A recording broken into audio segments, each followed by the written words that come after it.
final requirements, but this is also something I've been wanting to do for a very, very long time. And so I was, regardless if I needed this or not to be my final class, I was going to teach this class because I'm really excited about this. So this is Intro to Monster Paint class. Wow, I spelled monster wrong on my notes. I forgot an N. Monster. The monster paint.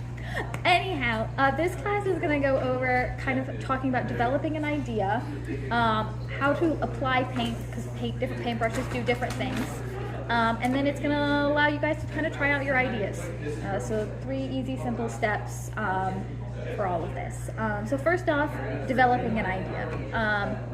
I'm gonna start with my face paint as like an example of how I developed this. I'm a Khajiit. And Khajiit are based off like cat face paints and stuff. So I took a Canadian lynx, and I actually had help with my friend Blue, and we took that and tried to put a cat-shaped face on a human face. So like the coloring, the black and white around the eyes, specifically the black around the eyes is very common with Canadian lynx, and that gray coloring as well.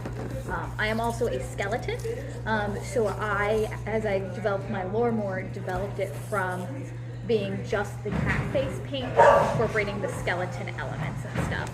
At first that was a white jaw, and then making the black around the eyes bigger, and then adding white for that contrast, and then it eventually developed into just doing the like skeleton jaw teeth thing as well that you see here.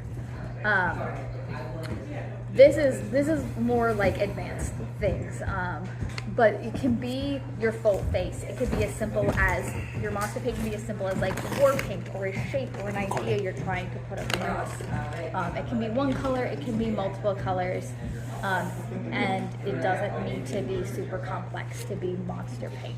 It should just be true to the idea and the concept you're trying to get across to present your monster to the rest of Belegarth. So there's a lot of different ways to go about doing this. If you have like some cool lore things and some idea of what you want it, that's great. The internet is also a great resource. Make a Pinterest board of like inspiration ideas and stuff and those kinds of things. Like this was like a Google image search and slowly developed it more and more into its full concept. So do not be afraid to find a reference photo or make a reference photo if that's like something that you have a talent for doing. And the other thing to think about when you're doing your face paint, I don't fight. I have very complex face paint. I also don't sweat a lot on my face. If you sweat a lot on your face, if you do a lot of fighting, it will get messed up. That's just a fact of life. There's no perfect fit paint that's not going to get ruined by sweat or a sword hitting you in the face or anything hitting you in the face, legal or otherwise. And so it's important to think about those kinds of things. So you'll see a lot of people will do things that if they sweat downwards, if they'll like already have lines underneath, and it will already be going down so that they sweat and it gets messed up. Use the wear to enhance the look. Yes. So that is a thing to keep in mind. And a way to go about doing that is faces have a shape. They have like a direction of things that they like to go in and stuff. And so like sweat follows gravity. So like lines going down and things like that. But also like I do these parts of like the cheekbone thing where the actual hole on my mouth is, so it looks more natural. It moves with my face and everything. And that is kind of a thing. You're gonna have to like poke your face for some of those. Like I poke my face every time I do this one to figure out where it is. So things to keep in mind. Use reference photos. You don't need to be an artist. And then also, how's this gonna look if it gets ruined? Is it gonna still look cool? Is it still gonna get my idea across, or is it gonna be completely ruined if one thing is out of place? And then you wanna actually, with those concepts in mind, you want to start thinking about your idea. So what is your monster? What color are they? Because some people are like blue or purple or green or whatever? Are you incorporating that color in it, or are you putting that color on, like goblins, for example, make themselves green, and then oftentimes they'll do face paint over it to express certain aspects of things that they're doing. Different preferences for those kinds of things. And then what kind of markings and designs do you have on your body? An important caveat for that is make sure you're not using markings on your body that belong to indigenous people, belong to specific cultures and stuff. We're here to create cool things, not cultural appropriate. So if those are part of your culture, like personally, of any means, yes, please use them, but like if they're not, don't do those kinds of things. A very common one is like a black line underneath the lip or something like that, and then just like certain indigenous or cultural symbols and things like that. If you question it, or you might think, or you want to double check, the internet's a good resource. I do not know all of them. That'd be a long list to know. That'd be a long list to know. There's someone doing this fighter on site right now. Yeah. You want to ask for Kodak? He's around here somewhere. All right. So the next step of this is actually a hands-on activity. I've talked a lot about how you kind of think about and developing an idea. So I'm going to give you guys 10 minutes to, some of you have your phones on you. I also have paper and pencils here if you want to sketch something out, to kind of come up with what you might want to put. This can be on your face, this can be something you want to do on your arms. If you notice, like I have paint on my arms, I wipe my brushes clean and then I put sunscreen over it, which is how it gets this smeared look. So things to just like, yes, you can paint your face, but you can also do things to incorporate it, the flow and everything as you're doing stuff. And again, it doesn't have to be your full face. All right, so does anybody want some paper and pencils? Hell yeah. Here are the pencils. They're old-fashioned sharpened. I have a pencil sharpener if you need more. Take a pencil if you'd like one and pass it down. And then take a piece of paper if you'd like one and You need a pass it pencil? down. And I want you guys to start like thinking, also, even if you're just jotting notes down about what you want to put on your face. For the longest time, I had a note in my phone of the order of operations for my face paint and details about the techniques I needed to use. So those kinds of things, super important. But I'm gonna, let's see, it's 1:11, so I'm gonna give you guys to 1:21. I'm gonna eat a bag of chips. If you need like internet access or you want a reference photo, I have my phone on me and I do have service, so I can help you guys out with that. You don't want to do any fun designs on your arm? Oh, I know what I'm going to do. Oh, goody. We'll do share and tell afterwards. Yeah. All right, the camera is back to running. Okay, Solace, you want to start with what? Black, because I wear black gloves, kind of going up the arms and then fading into the skin with some purple striations. Okay, love that. So mine is. Sorry, what kind of monster are you? I don't know, but I thought it sounded cool. That's so fair. We'll make a monster for you later. For those that don't know me, I'm Eragon. I'm one of the Nadar. Our whole thing is that we're spirits that possess corporeal forms of dead things because living things shouldn't be possessed. And so, yeah, I am the face paint that I'm going to try to do is a wolf skull. If I ever get the chance, I'm going to like get antlers to wear everywhere because chimerism is fun. But yeah, so like a wolf skull face paint on mine. All right. Just talk to Stellar about Nadar things because it's very similar to Void Construct things. It's Felligarth love to possess something. Yeah. For those of you who don't know, I have a Void Construct, which is a dark entity that possesses a scarecrow form. And so I'm going to try and do this face on the face, which are the X's over the eyes, blacked out so it'll cover my mask, and then stitched along the mouth. I'm going to do the stitching a little bit lower to try and give it that uncanny valley vibe. Love an Because I feel uncanny like that valley. fits with my character super well. just like And then these are Jericho what I call void stitches. They're just like stitches. Bitches. Huh? Sorry, bitches. Void stitches. I'm Bitches. sorry. I'm sorry. It's an impulse. We do it all the time at my house, I understand. and I cannot stop it. I'm wired to your bug. I understand. Stop. But I'm gonna try and do those like at random points throughout the arm, and then to be like places where in combat the scarecrow was damaged and repaired itself, using void to give itself control of that ligament essentially. All right. What is also Nubbins. Hi, Dave Everett here. I'm a Knoll.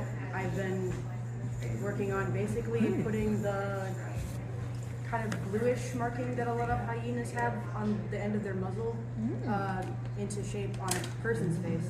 And then the nose and dots. I'm going to do something under the eyes because I'm always tired. And I think it's funny to incorporate that into my characters. I might do some kind of war paint on the forehead and cheeks, but I'm not sure yet. Okay.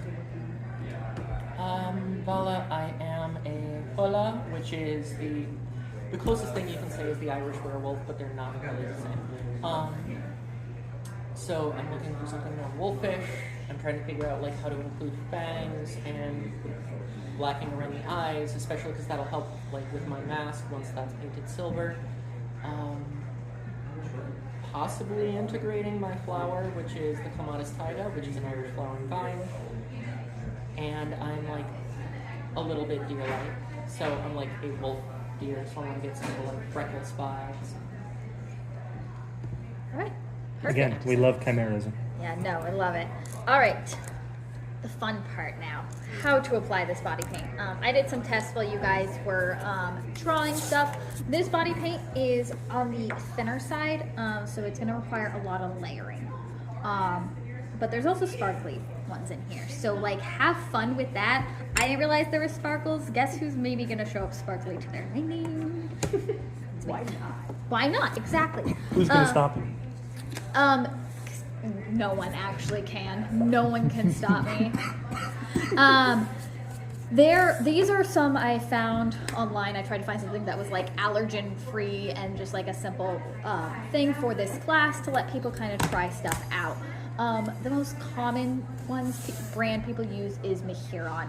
Mehuron has a couple different types. I prefer the Paradise. That's Mehron.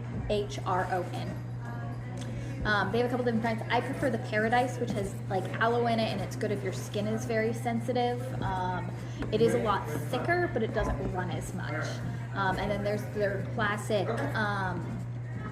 clown paint and stuff is what it's. There's a name for it that I can't remember off the top of my head. Face paint. Crazy paint.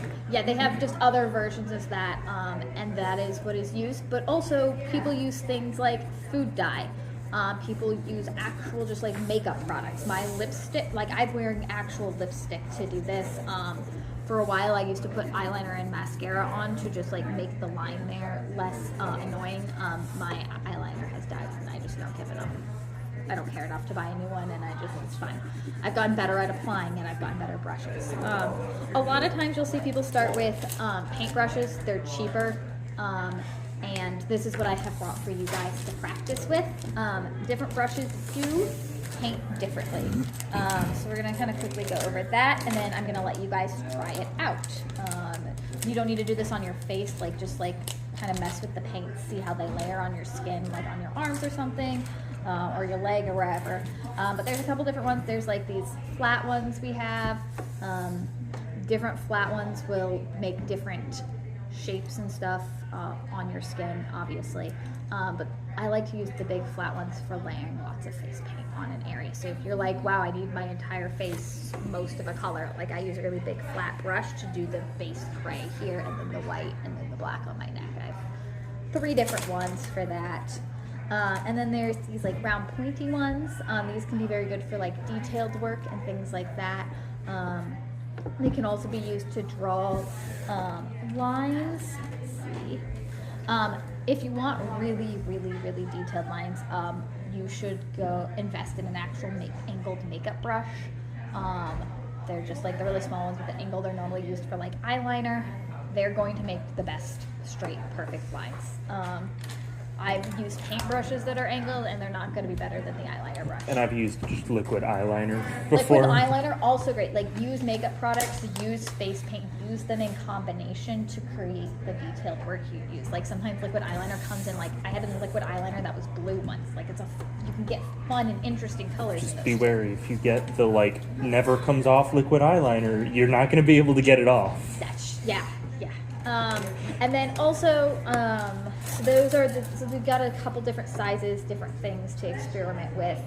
Some of these are going to be easier to make the lines and stuff you're using than others. I can't perfectly tell you off the top of my head. I do this based on slightly, some of this is experimentation. Like a huge piece of doing and creating your own face paint for this is experimentation. It's the willingness to like, yeah, let me just try something out. It's okay if it looks bad. I have a bag full of makeup remover wipes. Which are getting harder to find. I order these online because I get individually packaged ones and the Neutrogena ones because my skin gets time sensitive, and they're the best. They're the worst for the environment. And I get individually packaged ones because I'm tired of buying a package of makeup remover wipes and then them drying out in between events. This keeps them from drying out between events, but also some people use just like actual like makeup remover and have like cotton balls or something.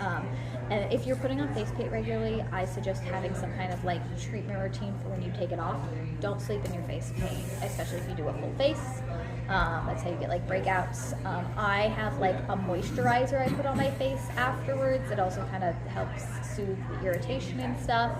It just keeps my face from completely drying out, which is an issue I get, and helps with the irritation. Find what works for you. People's skins are different and weird, and I know nothing about that besides what works for me. Sleep in their face paint. That's crazy. I definitely don't have a blue pillow at home from Beltane. If you do food dye, you're sleeping in your face paint. That shit doesn't come off unless you're scrubbing. I got red food coloring on me at Orc Wars when I joined the Nadar, and I still find it. But all right, so we are going to do the fun hands-on painting activity. Take a set of paintbrushes and pass them around. You guys have this paint, and they're water activated. And then you guys stare over here, and there's water. If the water is not cold, I put warm water in there because I love you guys. And there's a thing on the top. That one's the one I was testing with. It tends to be pretty thin, like this. You can kind of see it here on my arm, but I also wipe it too. I like doing things on my arm that are smearing paint. I think it's just fun to do it. Some fun, while you guys are experimenting, some fun tips and tricks that I learned throughout my process. If you're doing full face paint, do your ears.